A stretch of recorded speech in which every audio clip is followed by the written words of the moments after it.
Hi friends, welcome to my channel. இன்றைக்கி என்ன recipe பார்க்க போகிறோன்னா, அவல் வச்சு ஒரு சிம்பிளான உப்புமா ரெசிபி தான் பார்க்க போகிறோம். போகான்னு சொல்லுவாங்க இதை. வாங்க எப்படி பண்ணலாம் பார்க்கலாம். ரொம்பவே சிம்பிளாக பண்ணலாம், பட் டேஸ்ட் பார்த்திங்கன்னா சூப்பராக இருக்கும்.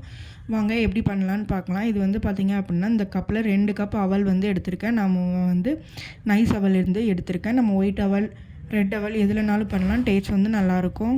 இந்த 2 கப் அவலை வந்து லைட்டாக தண்ணியில் வந்து நனைச்சிட்டு இந்த மாதிரி ட்ரைனரில் போட்டு எடுத்துக்கோங்க.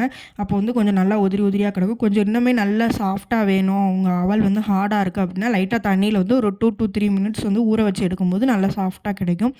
இப்போ வந்து இதை வந்து எடுத்தாச்சு. நெக்ஸ்ட்டு இதை வந்து தாளிக்கிறதுக்காக நான் வெங்காயம் கட் பண்ணி எடுத்துக்கிறேன். கடாய் வச்சுட்டு இதில் வந்து கொஞ்சமாக ஆயில் சேர்த்துக்கலாம்.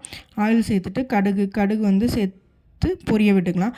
கடுகு சேர்த்தோடனே இதில் வந்து நம்ம கடலைப்பருப்பு, அதாவது கடலைப்பருப்பு சொல்கிறோம்ல, அந்த கடலைப்பருப்பு, குழம்புக்கு போடுவோம் இல்லையா அந்த கடலைப்பருப்பு, நிலக்கடலைப்பருப்பு, உளுந்து, விருப்பம் இருந்தால் நம்ம வந்து முந்திரி பருப்பு கூட சேர்த்துக்கலாம். நல்லாவே டேஸ்ட் இருக்கும்.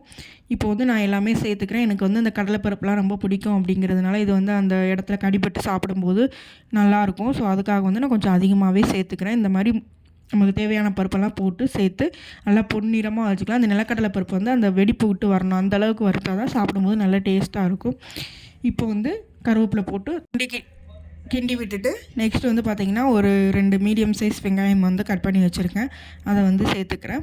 சேர்த்துட்டு உப்பு போட்டு இதை வந்து நல்லா வதக்கி விட்டுலாம். அதுக்கப்புறம் பார்த்திங்கன்னா ஒரு சின்ன சைஸ் பச்சை மிளகா, காரத்துக்காக வந்து நம்ம காரத்துக்கு ஏற்றாப்புல வந்து சேர்த்துக்கலாம்.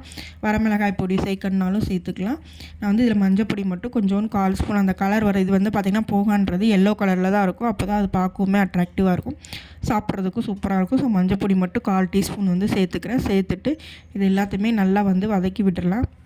பாருங்கள், சூப்பராக வதக்கி வந்துருச்சு. இப்போ வெங்காயம் எல்லாம் நல்லா வதங்கி வந்தோடனே நம்ம அந்த மாதிரி ட்ரை பண்ணி வச்சுருக்க அவலை வந்து சேர்த்துடலாம்.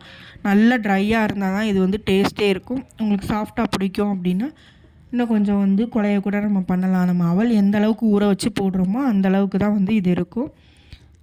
ரொம்ப சிம்பிளாக பண்ணிடலாம். காலைல பிரேக்ஃபாஸ்ட்டுக்கு பண்ணி கொடுத்தீங்க அப்படின்னா நல்ல ஒரு டேஸ்ட்டாக இருக்கும். கண்டிப்பாக குழந்தைங்கள்லேருந்து பெரியவங்க வரைக்கும் விரும்பி சாப்பிடுவாங்க. டக்குன்னு நினச்ச உடனே ஒரு 5 மினிட்ஸ்லேயே வந்து பண்ணி முடிச்சிடலாம். ரொம்ப ஈஸியான பிரேக்ஃபாஸ்ட் ஆப்ஷன் கூட. ஸ்நாக்ஸுக்கு கூட குழந்தைங்களுக்கு இந்த மாதிரி செஞ்சு கொடுக்கலாம். பிரேக்ஃபாஸ்ட்டுக்கு கொடுக்கலாம், ஸ்நாக்ஸுக்கு செஞ்சு கொடுக்கலாம்.